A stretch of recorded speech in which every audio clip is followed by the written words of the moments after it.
So you should have been recording this. We could have just we could have done a whole bonus episode. Done a bonus episode of our pre-show warm-up talk. Yeah, we should do that next time. Just turn on the mics and get some. Let us talk it out. We can ramble. We certainly can. That's for sure.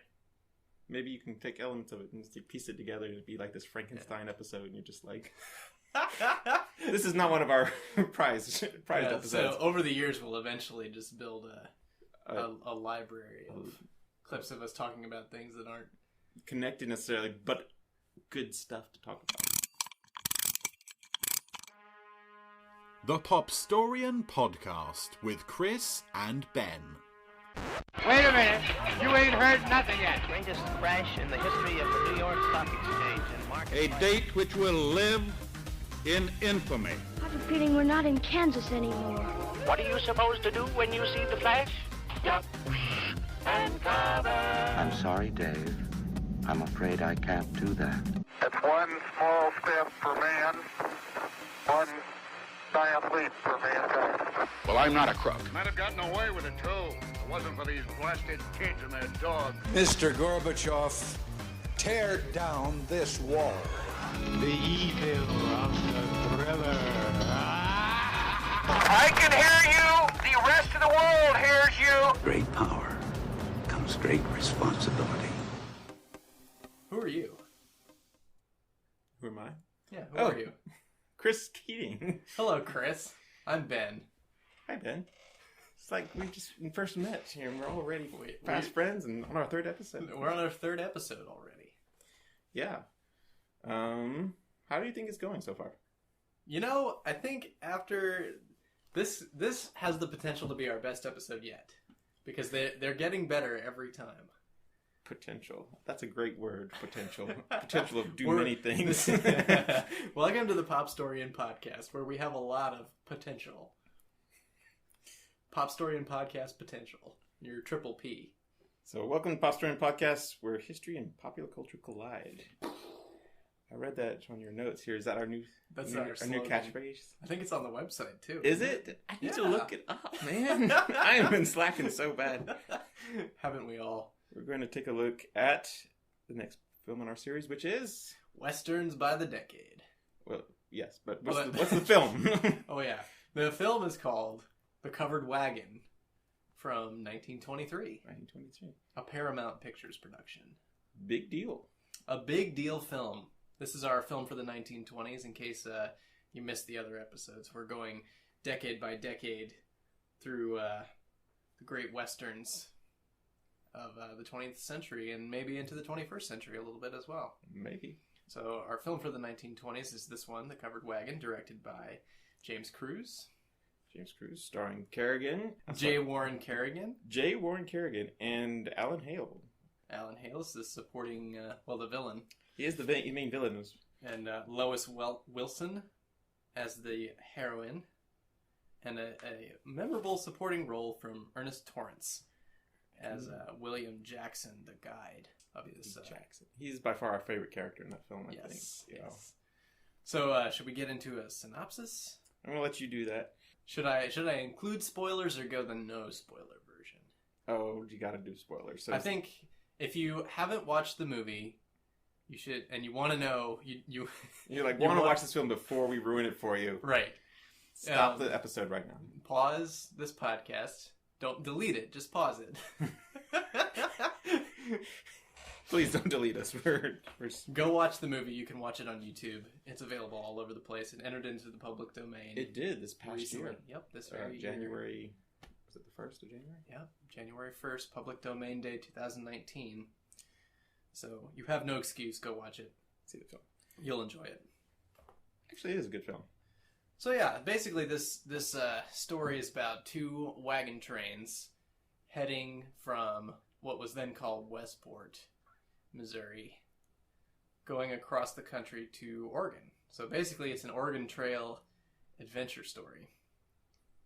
Yes.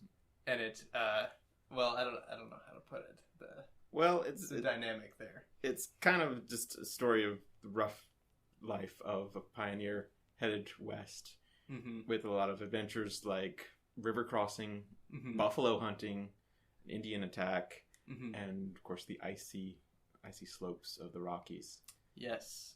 And you meet two young men vying for the affections of this woman. That's kind of our story that's interwoven throughout. You've got our heroic cowboy type, played by Kerrigan, who is Captain Banyan. Captain Banyan, who is kind of under suspicion at the beginning of the film. He's been kicked out of the U.S. Army. For under suspicious circumstances. Cattle rustling. Cattle rustling is the accusation leveled against him. And I guess he just, instead of dealing with the court-martial, he took off. Yeah, they're not very clear on that. They don't really explain it, but he's leading one of the two wagon trains, and the two wagon trains kind of join up in Westport. The other young man is later Kansas City. Is it Kansas City? Oh, you're right. It is Kansas City. The other young man, played by Alan Hale, and he's part of the other wagon train, and he's the main love interest of the young lady in question, but apparently he's not as up and up as... No, he's a very sketchy dude. Yeah. But this young lady's father, who's kind of the head of we'll call them the farmer train, the non-Will Banyan How about we call them the plow train? The plow train. The plow train, and the others they call them the Liberty Boys. So the Liberty Boys and the plows. Right. So you've got your men of the plow, excuse me. You've got your two wagon trains, your men of the plow and your Liberty train. Liberty train led by our hero, and the other train led by the father of the heroine. So, dude man of the plow is... I feel like you need to be more descriptive of who this dude man of the plow is. The father of our heroine. Okay, sorry. Is really gung-ho to go to Oregon, and the villain of the piece is really gung-ho to marry his daughter, so he's kind of along for the ride. But the daughter takes an exceptional interest early on in the heroic Banyan. Yeah. So you got that drama right away, and Alan Hale's character basically does everything he can to subvert and... And Ben and I really couldn't figure out why, because there's really there's one conflict between these two guys, but then other than that, they don't really interact with each other. Yeah, the driving force of the conflict is that they're interested in the same woman. Yeah, but later on, that kind of we're getting ahead of ourselves here. So yeah, they kind of go out from Kansas City and go forth on their adventure, and they have some hard times. They have some good times. They're being led by this guide who's played by Torrance, and he's pretty much the driving force of the story in a lot of ways, because he's kind of, for the first act, because he's kind of dictating where they go and what they run into, and he definitely is. He even gives great advice on buffalo hunting. The best way to hunt a buffalo is with a bow and arrow. He does say that mystifyingly. I'm not a buffalo hunter, but I'm pretty sure you probably need more than a bow and arrow. That didn't strike me as I mean, if you need a extra big gun, like a buffalo rifle. Well, apparently they didn't have those, because in the buffalo scene, Banyan's even going after him with a pistol. Did you see that? Yeah, he was riding. He had like a little pistol. He's riding with his 6-shooter, and then, blasting away at the buffalo. And then Jim Bridger, who shows up in the film, I forget who plays him, but he shows up and kills buffalo with a knife. Yep, our historical figure rolling up. So I feel like these are pretty weak buffalo in the film.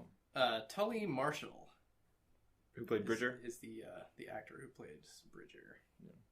And he is actually a historical figure. I'm not a student of the early West, so I don't really know a whole lot about him, and I neglected to look him up since I was focusing more on the 20th century this time around. But he is real. He is a real figure, yes. So they meet this guy while they're out buffalo hunting, this trapper. They go back and have some whiskey, and it turns out that Banyan was actually discharged of relieved of the charges against him. By none other than Abe Lincoln. By Abe Lincoln. So a little bit of historical name dropping thrown in throughout. This is set in 1849. Yeah, 48 So, and 49. 48 through 49. So close to when the gold rush would have happened. Around later on in the film, that becomes a factor. About this time in the film, actually. So Yeah. They're losing a lot of guys going to California. As Bridger's getting drunk and hearing this news, the trapper and the trailblazer are hearing this news about Banyan getting what's the word I'm looking for? Exonerated? Exonerated, yeah, that's the word. He's as he's getting exonerated, they also hear about gold being struck in California. So you've got, the Oregon Trail isn't the only historical event that they try to roll up into this film. 49er Gold Rush. They mentioned the Gold Rush and Abe Lincoln. Yeah. So when was Abe Lincoln first elected president? In 1860. So he wouldn't. Where would he have been in 1849? Would he have been a senator at that point, or? I think he's. Well, shoot, you put me on the spot now. Yeah, I don't. Well, I'm asking because I don't know. Because he's in Illinois still at this point. I don't think he is very successful in politics. In 1849? In 49. I think he may have run for representative. But I don't feel like he's very successful at this point. And in the film, they mention that he's a lawyer, this young lawyer from Illinois. Okay. So I'm going to hope that the historian that I'm sure that they talked to while making this film, did his research. Historical consultant. The historical consultant on this film. I mean, it would have to be a pretty darn good lawyer to get this guy off if he deserted and went off. I've watched a lot of Westerns, and Abe Lincoln's always depicted as a good lawyer.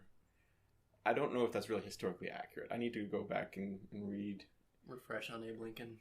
I don't think I've ever read all the way through a Lincoln biography, and that's something I've always been remiss about. Doris Kearns Goodwin's? She read a Lincoln? That's Team of Rivals, and that's been on my list for so long. So many years. Actually, the book recommended to me was Lincoln by David Herbert Donald. I'm looking right at it. And I haven't picked that up yet. Yeah, me neither. So this episode is actually showing how weak I am as the historian part of this podcast. Thank you, Ben, for pointing this all out. You can go ahead and put me on the spot later for some film questions that actually you put me on the spot earlier today before we were recording about the Hays Code. Oh yeah, right. Some dates on that I was pretty fuzzy on. Because this film takes place around the time when the Hays Code is kind of being put in, but not really. We were talking about that earlier, is that it actually kind of becomes a hard code by, you said 1934, and then but we were reading up on it, and it's actually kind of sort of being eased into it by 22 at the earliest. Yeah, they were already after the whole incident with the Fatty Arbuckle murders. Yeah. There was kind of an outcry for someone to bring moral decency to the Hollywood scene. Yeah. So that's happening around the same time that this movie's being made. Yeah. I have a question here. Should I put in, because I have some points to make about two scenes in the film, and then I also have, of course, the context of what's going on. So what do you want me to? Let's finish the synopsis, if we can manage it. This film, even the synopsis, man. So we were watching this film, and this is a really long film. It actually only times to an hour 38 minutes. It feels longer. It's very sprawling and epic. So we're at the point where Banyan, Bridger, and Torrance's character, what's even his name? It's Billy Jackson. That's his name. Billy Jackson? Billy Jackson. William Jackson, known as Billy. I'm not even making that up. That's actually the correct name. You actually know. I actually looked that up. So they know that he's been exonerated, but they don't tell him right away because they get distracted by shooting at each other. Not in an unfriendly way. They're just having a shooting match where they shoot stuff off of each other's head. While intoxicated. And this will show up in a number of Westerns later on. I feel like I should put that in there. Yes, you should. This is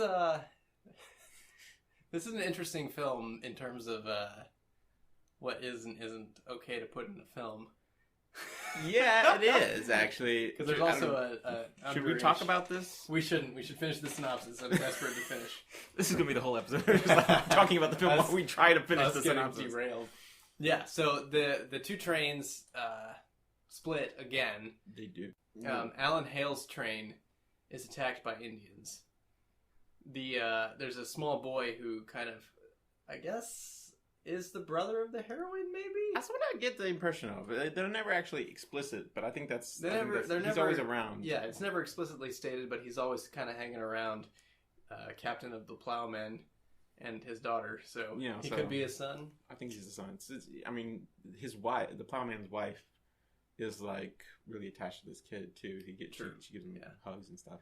So I'm thinking he's like the little brother. So he sneaks off. Gets the other wagon train. There's a big reunion. They defeat the Indians, eventually recover from their wounds, the damage done.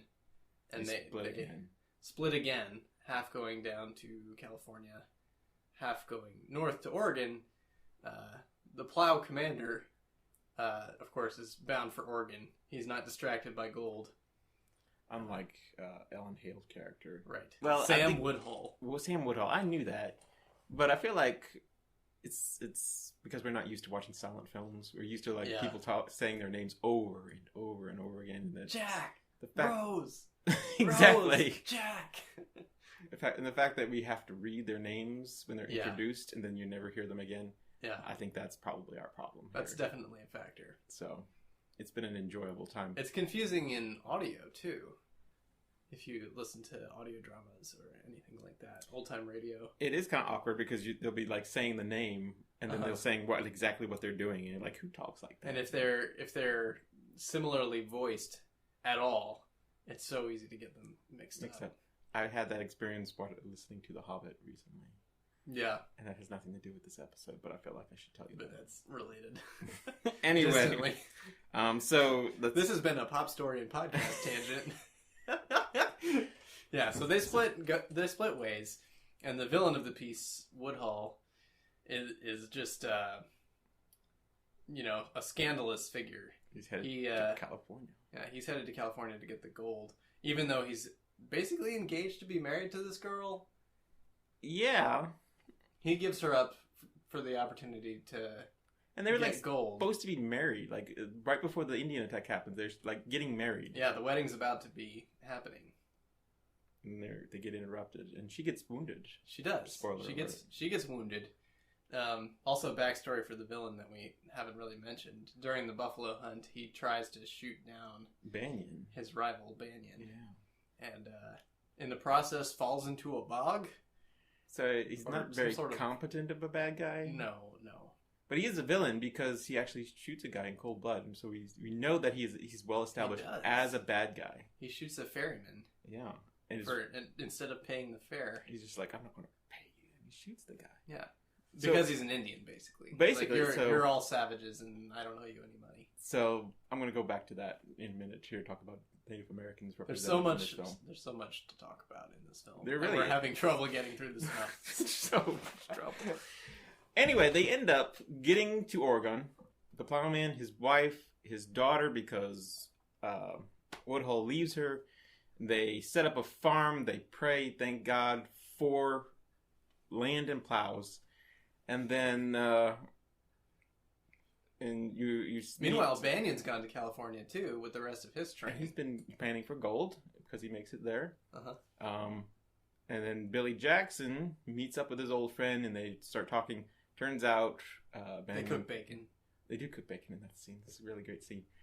They find Banyan had found a lot of gold, and so now he's wealthy and ready to meet his lady love in Oregon because she is waiting for him there. Mm-hmm. So the message goes by Billy Jackson. Mm-hmm. But while this is all happening, Woodhull is now waiting in the bushes with a rifle ready to kill Banyan as he walks out of his cabin, which he then is in turn killed by Jackson through the window, and that's it.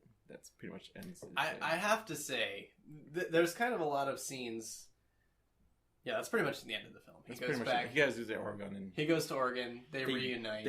Very touching scene. They look into each other's eyes longingly, and then they don't kiss. They don't kiss. They just embrace. That was... and it's not a very, like... Hollywood-esque. It's not as satisfying. It's just like... end. After all that? Yeah. So... It's weird because it's like the perfect ending, too. All the characters survive. Except for Woodhull. Except for the villain. Yeah. And, you know, you would think, like, somebody has to sacrifice along the way through all the hardships that they endure. No, nobody does. It's very, like, Hollywood, like, feel-good kind of ending. And then, you know... They don't kiss. No kiss. That really bothered me. I'm sorry. I brought that up. Bothered me, too. But, that ends the movie. Yeah. We finally got through the synopsis. You got this... We finally got through the synopsis. You got this character of Woodhull and the rivalry... between him and Banyan, and that's pretty much the only driving element of the story, other than, oh, we're just going to follow these people as they travel. From Missouri to Oregon. Yeah, so just events happen to them. It is. It's kind of like almost like a necklace, and they kind of hang these different charms on it. Like, okay, so they was to cross the river somewhere, so check, that's done. They had to get food, so let's have them hunt buffalo. Check, that's done. Yep. Of course, there's Indians, so there has to be an Indian attack. Check, that's done. And then you have to cross a mountain. Okay, they're going through snow. Yep, they got that. They've got the somebody dies. They have the funeral. And then there's a birth. There's a birth. At the same there's time. A wedding. Or there's a wedding. Almost wedding. Yep. Interrupted by Indian attack. So life goes on. So the only real, like, driving element is the love triangle. Yeah. That's, like, the conflict and the story of it. And I'm going to bring up my seat here. If I want to interrupt you right here. Go ahead. And be like, this is the one scene that really shocked me. All right, so we've been watching some Westerns, and they're all silent, and they're all very different from what I'm used to watching movies. But this scene, like, I thought I was prepared. I thought I was like, all right, I'm watching from a 21st century mindset. I realized that their view on women is a little bit different. It's gonna be different in the movies. This scene shocked me. So in this film, the captains of the wagon trains are together and talking. And for some reason, Molly, who is the heroine of the film, asks Banyan if she can ride his horse. Banyan looks at her and says, "My horse is too much for any woman." Basically, that's what he says. So I'm like, whoa, that's kind of like, you're just a woman, you can't ride my horse. Yeah. But it gets better than this. I'm like, okay, I get it. This is the 20s. All right, I understand. But then she turns to Alan Hale's character, who is we've probably established is the villain at this point. Yeah. And he says, "You can ride my horse and climb aboard and show him how much of a rider you actually are." All right, so when you look at this from a modern point of view, who's the bad guy here? Look at this. Who's really the bad guy from a modern point of view? Oh, definitely Banyan. From Banyan right there. So I'm like, okay, this is even from a modern point of view, he was definitely like harsh and he was just kind of a jerk to her. He was. And then Alan Hale's just like, you know what? Don't listen to him. You can do what you want to do. You can do this. He's empowered. He's empowering. He's friendly. And you're just like, this is confusing me. And then this is just the topper right here. She gets on the horse. The horse spooks, runs away, proving Banyan was right that she could not ride a horse. Women can't handle horses. And of course, Banyan gets on the horse and runs and saves her. And you know what she does? She just looks at him longingly. Just like, you rescued me. This so confused me. This is a woman who's, in other scenes of the movie, shown driving the wagon. She is described as the spunky heroine. Yeah. In one book that I read. Not very spunky. Not spunky in this one. As a matter of fact, she doesn't do much for most of the movie, except... This surprises me because... And it shouldn't have surprised me, but it did. Because the 19th Amendment is just passed only 4 years earlier. So it shouldn't surprise me that empowerment of women is not, like, up at their... Yeah, not what we would expect today. But yeah. By the same token, she's hardly a character in the movie at all, really. They really don't... She's there, but she's basically a foil that serves to pine after Banyan and frustrate the villain. Yeah, and you're just like, why is this character here? She has one really great scene, and that's when she's helping the little girl with their doll. Right. I think that's... But then Banyan comes over. And of course Banyan comes over and like actually saves the day. Yeah, there's a great scene where he makes a doll. Or he makes a new head for this doll that's broken. And it's a creepy... It's a really creepy doll. It's like a Frankenstein of dolls. Yeah, it looks like a really primitive Aboriginal piece of art or something. It's just not very effective as a doll. As a doll. I don't know. I've seen a lot of dolls, and that's I mean, what do you use as a tobacco pouch for the head? I think that's what it is. So anyway, that's my 2 cents on just my point of view looking backwards, and I guess feminism as a topic of the time. Mm-hmm. So you continue. No other real female characters to speak of. Her mother, and then this little girl. Her mother's hardly there at all. She talks to her father like twice, I think. Yeah, she's just kind of a bit part. So, and of course, Jim Bridger's 2 wives. And Jim Bridger has 2 wives. He's married to 2 Indians named, well, what are they called again? Like Dang Your Eyes and... Yeah, he had some very colorful names for them. Whoop Your Hide, I think, is the other one. Yeah, I think you might be right. Something like that. Blast Your Hide. There we go. Blast Your Hide. Blast Your Hide and Dang Your Eyes. Yeah. Anyway. What were you... I'm sorry I'm interrupting you, but that scene just kind of shocked me of any of the scenes in the film. It's interesting because it was definitely... I mean, this movie was made from a novel by Emerson Howe. Mm-hmm. And Howe's novel is a big hit. Howe's a very successful novelist. He wrote... His first big blockbuster was something called The Mississippi... Bubble. Mississippi Bubble. The Mississippi Bubble is a big hit, and it's about how they opened up this land in Mississippi, and a bunch of settlers ran down there and were purchasing land, and then the market collapsed. I think it's interesting to compare that to the bubbles that we have nowadays in real estate a few years back, 2008, and that whole crisis that arose. It's an interesting parallel that is still a factor back then as well as now. And it's very interesting to kind of see certain issues never are resolved, or they're resolved, but then something new pops up, and it's kind of the same deal, and we didn't really learn from it. So that catapults Howe into a career as a fiction writer. Before that, he was a writer-editor for Field and Stream, and a contributor to the Saturday Evening Post. Very prolific and successful writer, and a friend of Pat Garrett. Pat Garrett, who was very famous as a lawman shooting Billy the Kid. Mm-hmm. There's actually quite a few westerns made about Billy the Kid and Pat Garrett. Yes, there are. I've not actually seen Billy the Kid and Pat Garrett. I think that's probably the most famous one. Pat Garrett and Billy the Kid. There it is. The one I've seen is actually called Chisholm, which of course is a John Wayne film in the 60s. Yeah. Mm-hmm. And that depicts Lincoln County War. He writes a book about outlaws. Yeah. Connected to figures of the real West. Yeah. So he writes this novel, sells the serialization rights to the Saturday Evening Post for $15,000. Pretty good sum. Oh, wow. And then he sells the rights to Paramount, or Famous Players, the subsidiary of Paramount, for double that amount. So the movie rights were $30,000. Is that above and beyond the budget? Because the budget was $780,000? Something along those lines. It would have been that $30,000 would have come out of that $787,000. Okay, so that's in the $780,000. Yeah. Okay, so it's a good chunk of change. It is a good chunk of change. That in today's money, the budget for this movie would be almost $12 million. When you as far as we can tell, and this is the big budget of the time. This is a huge, epic, sweeping tale. Yeah, it's pretty comparable to. I want to say, I could be wrong about this, but I want to say that Griffith's Intolerance, which I guess is considered one of the first major American epics, this film considered a major American epic. And that's almost, twice as long as this film? Yeah, that's like twice as long as this film, and I think it's around 14 million equivalent. Wow. So it's, 14 versus 12. The equivalency money. Mm-hmm. Yeah. It is, I have to say, an impressive film in terms of scenery and staging.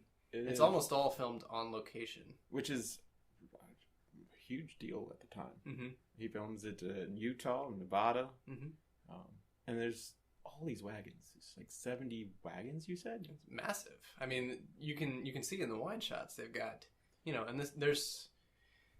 I couldn't detect any matte painting, but it almost looks like matte painting because it's so sweeping. And one scene, I almost thought it was a matte painting. The scene where... Billy Jackson meets up with Banyan in California in his cabin, that one scene. You kind of see his cabin on the left, They're in the middle of the picture, and then up in the background, there's a mountains and a valley. Huge mountainscape. And you're just like, was that real? Or I would assume it's real. Mm-hmm. But that's the only time I can think of that actually looked like it was a map painting. Yeah. Very impressive. It's a beautiful film. Yeah. Great use of landscape, which of course became like a hallmark of John Ford, who releases his own Western epic the following year. Yes, he does. Called The Iron Horse.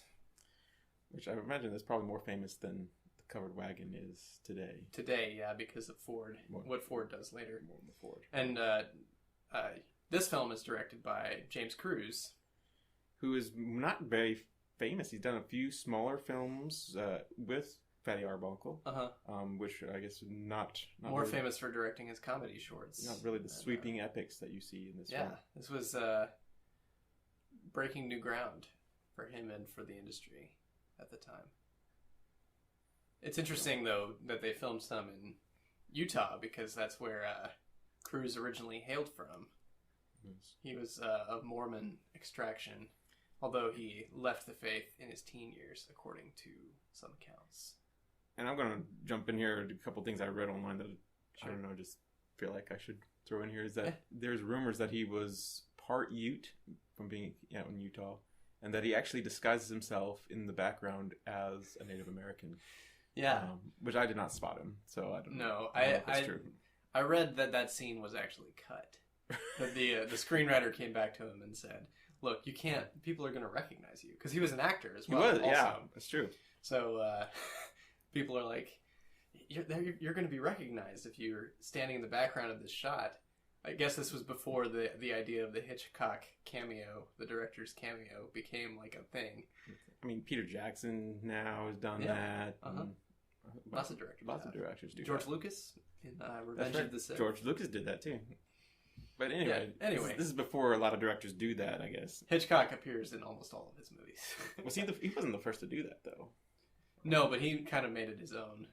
Much the same way that D.W. Griffith made the silent movie era his own. But he just did it by pure will. He's just like, I claim this as mine. Yeah, or Thomas Edison made electricity. Everything. He's like, oh, you invented a nice thing. It'd be a shame if someone took that. Someone invented that. But anyway, you can't get away from Griffith. We got to do an episode on Griffith. No, he always comes up. So what is the other scene? I'm going to put this in here too, and this is going to bring up one of Ben's favorite points about the film. In this scene, the film doesn't actually talk about Native Americans very much at all. They pop up every once in a while, but one of the main points in it was that after a meeting of the wagon train leaders are talking about a plow, the main wagon, we call him the plowman because he's talking about this plow to one of his followers, and he's very much attached to this plow, apparently. Yes. And then the scene is almost mirrored by a scene of Native Americans around a plow. Mm-hmm. And their argument is that this plow is a weapon. Yes. And this is against our ways. And it's interesting to kind of see that from a historical point of view, is that they're kind of showing Native Americans not necessarily as, I would say that kind of the idea of noble savage, that they're a people, but their ways are outdated, and they need to move past this. Yeah. And they're in the film they're showing them like we refuse to give up our ways. Yeah. And this is this idea that you see again and again and again throughout Westerns and film in other genres as well. Mm-hmm. And it's all surrounding this plow. And I thought that very interesting, the plow motif throughout the whole film. Yeah, that's a symbol that permeates the whole thing, really. It does. It shows up quite frequently. Yeah. Yeah, potent symbolism. I don't know how much I want to get into the symbolism. The symbolism of the plow. We could speculate. We could speculate about that a good bit. The plow is a symbol of civilization and also fertility, and definitely a major kind of like fruitfulness. Two major themes in this film, I feel like moving civilization west. So Manifest Destiny, of course, is kind of raises its head again in a new media form, and going forth and multiplying and creating a civilization a better world, I guess. Basically, is what they're trying to do here. Subjecting nature and wildness to man's domain. Yeah, and don't they even say in the film at some point, like, using this land properly or something like that? Maybe not. Maybe I'm just something similar to but they kind of give that impression in a lot of the images that they choose to use. Yeah, it's very much there's no question that the filmmakers felt like they were doing the right thing by colonizing. And Indians are kind of depicted in three different ways. There's kind of the scene that you talked about, where they're depicted as kind of like somewhat noble, but really backward, like outdated. Yeah. And then there's the ferryman Indians, who are submissive, and they treated almost like they're below our recognition. Even so much as Woodall's character, the character Woodall, shoots one of them in the face for not, and that doesn't bother to pay them. Right. Which isn't depicted as a good thing. No. But at the same time, it's kind of like they are there to be submissive to the white man's needs, while trying to be kind of scallywaggy about it and overcharge for their services. Yeah. So there's that depiction, and then there's just the wild savages of the plains who attack them in the canyon. Yeah, and I almost thought that they were going to have like this Native American contingent like following the wagon train, because they introduce Native Americans so early on in the film. Yeah. But they don't. Really. They introduce actually a number of different tribes throughout the film. I don't know if they talked about the Pawnee, and they talked about I think they talked about the Ute. There was another one that they mentioned later on in the film as well. But there's no very briefly. Yeah, there's no connection there either. Yeah. So we're talking about the story being kind of just falling. There's no characters. There's no characters in the Native American. They're just kind of set pieces. A obstacle to be overcome, and that's another big theme in this film. So that extends into the making of the film too, because you get what's his name, Tim McCoy. Yes, I'm right. Tim McCoy is a guy who later becomes an actor and a star in his own right. But at this point, he was just kind of known as an expert on Native American culture. So the studio calls him up and is like, Can you bring us some Indians? We need lots of Indians." No kidding. And this guy is like, "Sure." So he gets a bunch of, Native American people from all over, and he brings them to the set, and he's basically like their wrangler, telling them where to go and what to do. And that's how the director got all the Indians for his movie. I was wondering about, well, maybe not that specifically. I know John Ford was very famously in brought in a lot of Navajo Native Americans to his films, and kind of gave them money on the reservation and stuff like that. But their battle tactics, I don't think I've ever seen or heard of these tactics being used in reality. They have like an infantry cavalry movement here, or pincer movement, where the cavalry rush in, almost falling off a cliff. I think in one case, one actually did fall off a cliff. Yes. And then they had infantry sneaking up in bushes. Not just bushes, but like them holding up a bush.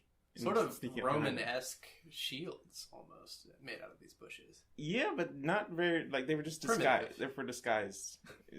They weren't there for It was not a protection. Disguise. they weren't there for protection, for sure. They drop them as soon as they get going. That's true. So I'm like, I've never heard of them doing that. It's kind of weird because they cut from like night, like the attack starts at night during the wedding. Right. And then it's daylight. And it's like they didn't attack till daylight. They started it like, we're here! And then they wait until daylight to actually initiate the attack. The bushes just kind of threw me off, because I'm like, this is not Peter Pan. What are we doing here? I don't know if you've ever seen the musical Peter Pan, but of course Banyan does save the day at that time. So you've got Tim McCoy as one of the interesting people who worked on this film. Another one is J. Warren Kerrigan, who plays Captain Banyan. So Kerrigan is a major star at this point. He's been in a lot of successful movies.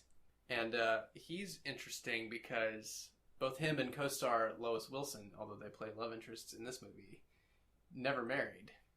They were both single for all their life. And Kerrigan is believed by historians to have been possibly gay. Okay. A closeted gay figure. Was he He kept a secretary for all of his life. a male secretary? A male secretary. Okay. And a lot of people speculate that he was a partner. But of course, But nothing came out in the news because there was no Hollywood. Yeah, he Gotcha. was a squeaky clean kind of Hollywood guy until he made some comments. This was actually before this film. He was asked by reporters if he would be joining up to fight in World War One, and he said, "I'm not afraid to go out and fight for my country, but I feel like all the lower class people who don't have anything to offer society should go first." Really? Yes, he made comments very much, I'm paraphrasing, but that's pretty close to what he said. Wow. And when he says this, of course, and the reporters publish it, it immediately takes a huge nosedive On his career. in his career. So The Covered Wagon was kind of like his comeback film. Okay. But the following year, he was involved in a car accident that really damaged his face. So it pretty much effectively ended his career as a film actor from that point on. Wow. Yeah, so he's a very interesting character as well. You couldn't even get a role as a bad guy? I mean... Evidently not. I don't know. I didn't see pictures of the damage, but it must have been extensive. Wow. Or maybe it just broke his spirit finally after having such a, up and down roller coaster ride of a career. That's kind of interesting that you say that, because I think I even made a mention while we were watching the film how I think Alan Hale is better looking than Banyan. Yeah. So he's taller and strappinger, and I don't know. He's got awesome beard, and facial hair. That he does have that awesome facial hair. So anyway, I'm a Alan Hale fan. I'm going to keep saying that. I didn't recognize him at first. You had to point him out to me. I'm ashamed to admit. I'm surprised he played a bad guy. Actually, I've never seen him in a bad guy role. He was fantastic. He was. Of course, I'll read you a bit of Kerrigan's statement here. I'm not going to war. I will go, of course, if my country needs me. But I think that first they should take the great mass of men who aren't good for anything else, or are only good for the lower grades of work. Actors, musicians, great writers, artists of every kind. Isn't it a pity when people are sacrificed who are capable of such things, of adding beauty to the world? So clearly he thought of himself as, a great artist. A great artist that this country couldn't afford to lose. That's kind of interesting. That I don't feel like there's a lot of people who would have disagree with him, but that's very, very much not a PC thing to say in wartime. Yeah, well, even at the time, it caused a lot. Yeah, this kind of elitist attitude. You said it almost killed his career. Yeah, what's interesting, a lot of his fans turned against him. Well, I was going to talk about mass culture, mass media cultures, that there are these huge fan bases for these actors in films. People are going to the movies to see these people. Yep. Previous to that, I don't really know if that would have been the case. Prior to probably the 20s, when people were actually going to movies. Yeah, I feel like it would have originated. I mean, most people talk about Mary Pickford and Charlie Chaplin, as being kind of like the early ones, but John Barrymore also was a big one. Even Lon Chaney has something of his own following. People would go see his film. Lon Chaney movies for Lon Chaney. Yeah. So, shall I talk about the context of the time period? Sure. Yeah. That's a good segue. So 1920 through 1929 is our time period here. So Woodrow Wilson, president till 1921, but was succeeded by Warren G. Harding. And he's in office only about 2 years when he dies of a heart attack, or officially dies of a heart attack. There's some speculation that he was poisoned, although it's kind of a side. It's kind of one of those theories that stick around, even though historians are like, we're not so sure, Kind of sketchy. The theory is that his wife caught him cheating and was poisoning him. Is it pretty well established that he was actually having an affair, or was that just... Oh, yeah. Okay, that's well documented. Warren G. Harding got around a lot. So there is that speculation. And they didn't really like each other that much anyway, from what I understand. Yeah. So, but the official ruling is that he died of a heart attack. Actually, he died in San Francisco. in a hotel with a heart attack. And was he with a woman? I don't know. Interesting to look that up. But Calvin Silent Cal Coolidge takes over, and he is president till March of 1929, and he is succeeded by Herbert Hoover. And Herbert Hoover had been in the administration of Coolidge. Actually, of Harding as well. Harding actually, I was just reading up on him. He apparently had a mixed bag of cabinet members.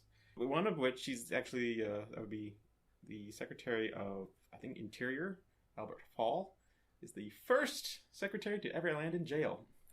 Ooh, yeah. But then of course, but of course, Secretary of Commerce Herbert Hoover becomes president. Right. So it kind of redeems the cabinet. That kind of gives you an idea of the scope or the stretch of it. He was surrounded by a diverse group of voices. A very diverse group of voices as far as that goes. But the 20s are also known as the Roaring Twenties of the Jazz Age. Yep. First talkie takes place in the 20s, which I do want to point out that this is our last silent film of Westerns through... yes, it is. Westerns by the decade. Yep. So next time we'll Plus we go back and do a round 2 at some point. Oh, more silent back films. or just do Westerns by the decade 2. Oh, we could do that. That'd be fun. There's enough Westerns. Yeah, there is. So that might be fun depending on how this series ends. But let's not get ahead of ourselves. our next one will be a talkie, and that's the Jazz Singer, 1927. Yep. Side note: the first Western talkie was. You want to know? You want to guess? You know this? First Western talkie? I don't know. It was in Old Arizona, 1928. Yep, I wasn't even close. Wait, what were you thinking? I was thinking Cimarron, but that might actually be silent. Cimarron? The original Cimarron. Yeah, because I think it was remade as a talkie. Yeah. It was 31, but it might have been silent. Oh. Yeah, I don't know. That's an early Best Picture winner. I have to look that up. Cimarron. Why didn't you choose that as our next film? Is it too much? We could do that. We'll talk about it. We'll let you know what our actual choice is for the 1930s. Stand by as we talk. January 29th, 1920, so we're in the 20s. Walt Disney starts work as an artist with Casey Slide for $40 a week. But of course... Very ambitious young man. 8 years later, he will have introduced a character by the name of Mickey Mouse. Yes, he will. In Steamboat Willie. Incredible work ethic in those early days. The Charleston is all the rage as a dance, 1925. Popeye is introduced in the comic strip, 1929. Now, see, I would have thought Popeye would be earlier. Really? Yeah. Well, I mean... I don't know. To me, he's always there. Well, I mean, 29 is pretty early. It is. I always look at comic book characters or comic characters in, like, how they relate to Batman, because Batman is my thing. And he is, 9 years before Batman? 11 years? Yeah. Because Batman is 38? Yeah. No, 39, so it's 10 years. Yeah, 10 so years. Batman's 39 and Popeye was 29, so 10 years apart. So there you go. I mean, it's not that late. Not that. I do the same thing with movies, only my goalposts are 1939 and 1977. Those are great goalposts.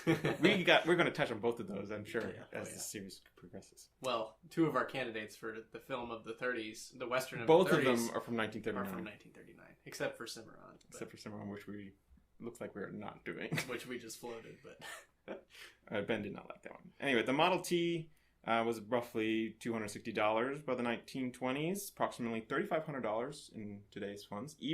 Although that's affordable car right there. Mm-hmm. That's pretty expensive for the time. Yes. But the auto industry is seriously taking off at this point, as well as automobile fatalities. You want to do a ballpark guess on how many fatalities in 1924? I do not. I know the number is high. It would be 26,000 automobile associated fatalities. Yeah, people think it's bad now. But, I mean, nobody knew what to do with them.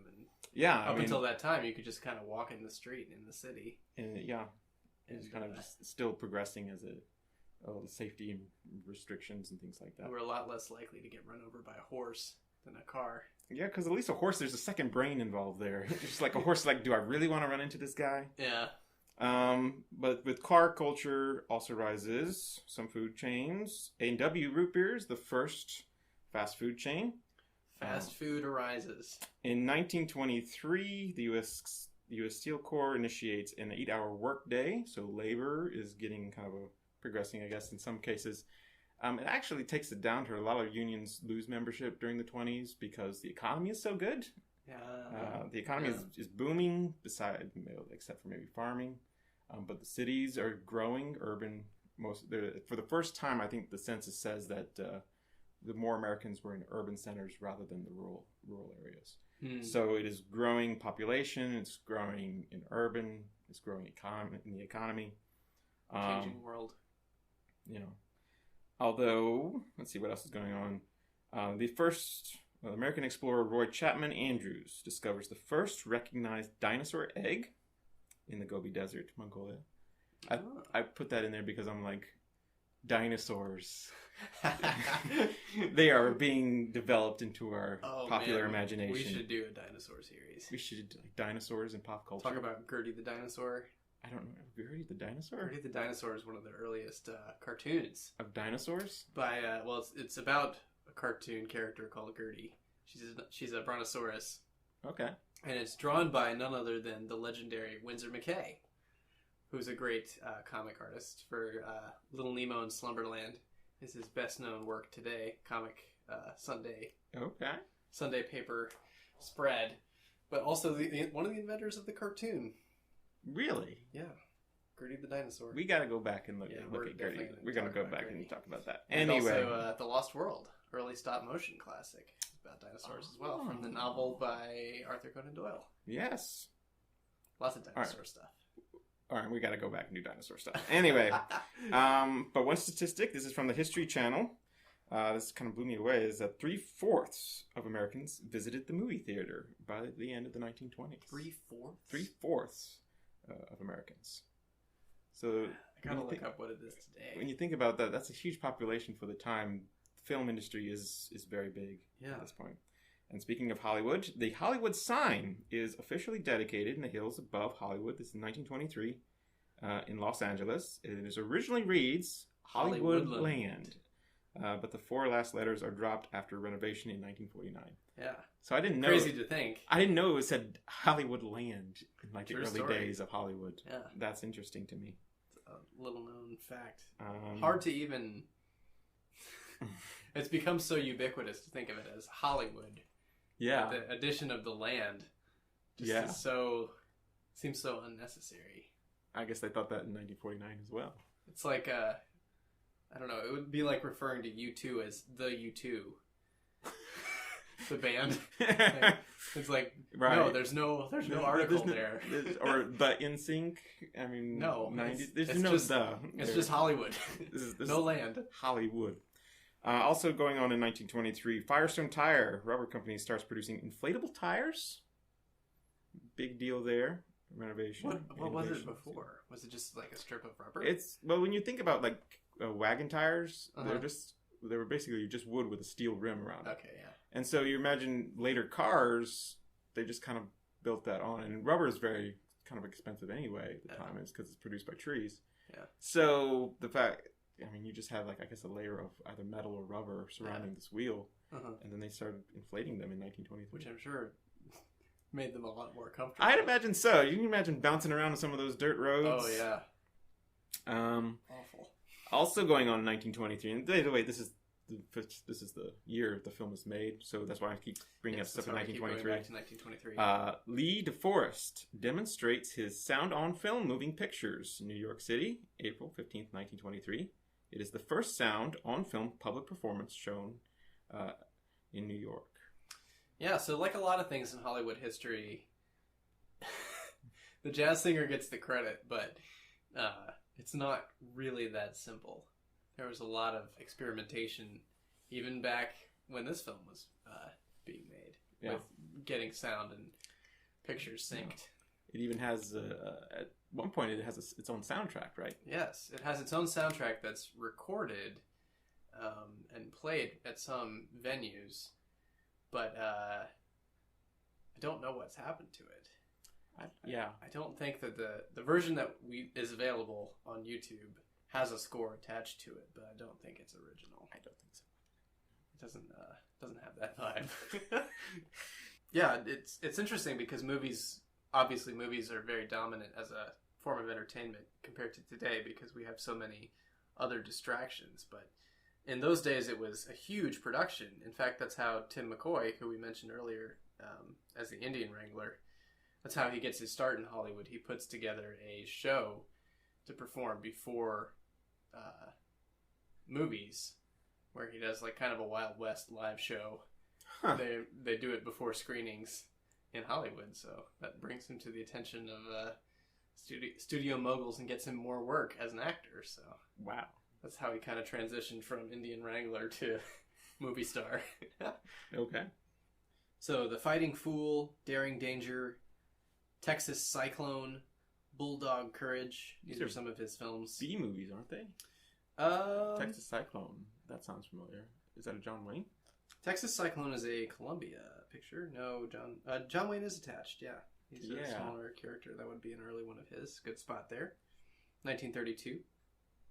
Yeah, that sounds like one of the early B movies. Would Columbia have been a Columbia, B movie studio at this point? Columbia's a B movie studio at that point. They didn't quite make it to the majors. Well, they produce a lot of like short westerns and stuff. Yeah. An adaptation of The Westerner, 1934. Also a Columbia. Quite a few films here. Ghost Patrol, directed by Sam Newfield. Definitely have seen his posters around and seen some of his films, but only in passing.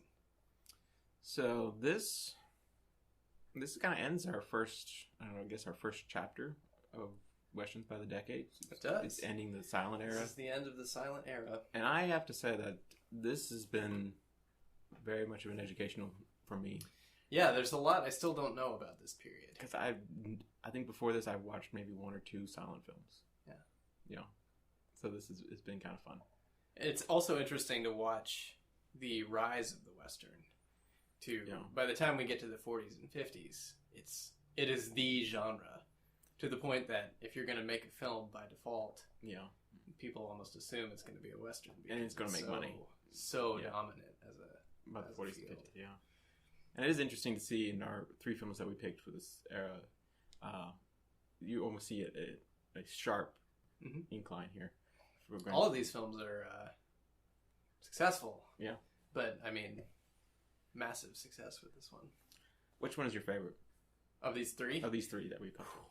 I really loved Hell's Hinges. Hell's Hinges is the most challenging and the most rich as a work of art. I think that'd be my favorite as well. But The Great Train Robbery has so much charm. It's a close second. Really? I think this film, as grandiose as it is, somewhat lacking in some areas. Although it was very entertaining. It definitely wasn't boring. It's not. Slow. It's very slow, but there are parts in it that are really quite fun. Yeah. And the Ernest Torrance, who's a Scottish actor, by the way. He hails from Edinburgh. Oh, I've seen his picture before, I'm pretty sure. Yeah, he's been around. I don't know if I've seen any other of his films. I don't remember. Did he make it into the talkies? He did. I think he's been in, I think the number is like over 250 films. So it's quite likely that we've seen his face. Yeah. A good bit. But he came over as like a touring player, and they cast him in the picture, so he stayed. But it's interesting, in this movie he plays a very all-American sort of character. Well, you can't hear him talk, so... And besides that, I mean, this film is all about American immigration is kind of a part of that, too. It's definitely a big part of that. So I'm sure, even if he had the Scottish accent, they'd be like, we're going to cast him anyway as a Scottish scallywag. Wouldn't matter. He definitely has a sort of like, I don't know, wild man vibe, so... He definitely looks like a wild man in this movie. Yeah. Trying to think if there's anything else I wanted to say about it before we depart. Which one was your favorite? I would agree with you. I'd say Hell's Hinges was by far the better of the three. Yeah. Some really rich themes and acting there. There is. And The Great Train Robbery, it's just too raw for me. I'm just like, I want a movie to have a beginning and end, a middle. Well, it does. It does, but I want it to be seamlessly come through to the end. Yeah. And it's very choppy as far as viewing it from a modern perspective. Yeah. Challenging. So it's very challenging to watch for me. And it's like the shortest. It's the shortest one of the three. It is. Yeah. Yeah. By far. Well, I guess it's kind of a closing note to that whole chapter. We should mention the fact that Emerson Howe, the writer of the novel, passes away a few weeks after the premiere of this film. He does, yeah. So it's the end of an era. Someone who actually, a writer who actually consulted primary sources about the Wild West and was kind of a creator of the mythology of the West, as it has eventually become. That's true. Yeah. Kind of moving on. So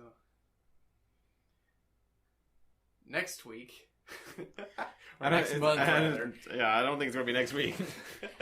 Next month, we move on to the 1930s. And I think we agreed. I think we agreed on the next film, right? We did. We are going to do Destry Rides Again, starring James Stewart. Yeah, I'm pretty excited about that. Cause I am too. I'm excited to actually sit down and watch it. I haven't watched it since I was a small lad, so... Yeah, I haven't watched it for a long, long time, so I'm excited to go back and see this. And then talk about Jimmy Stewart. Yeah. Yeah. Well, thank you, Chris. Thank you, Ben. Thank you, listeners, for joining us and listening to us ramble and go off on tangents and talk about this stuff. If you have, if you want to correct any of our history, which I will say, by mid 19th century history, not my forte. So if you want to correct me on Abe Lincoln, on any of those things, Jim Bridger, by all means, let us know what the best books to read about Abe Lincoln and Jim Bridger. We endeavor to be humble, so we would love to hear from you. You can email us at popstorian@gmail.com. Or on Facebook and also on Twitter. Both are Popstorian. So at Popstorian is the Twitter handle there. Yeah. Facebook.com/Popstorian or something like that. Something along those lines. Just type in Popstorian. Just search it. You'll find it. Facebook is good about that. Yeah, we'd love to hear from you, and we'll reach you out on the show. We will. Thanks for listening to the Popstorian Podcast. Be sure to subscribe. You can find us online at popstorian.com or on Facebook and Twitter. Tune in next time for more of the history of popular culture.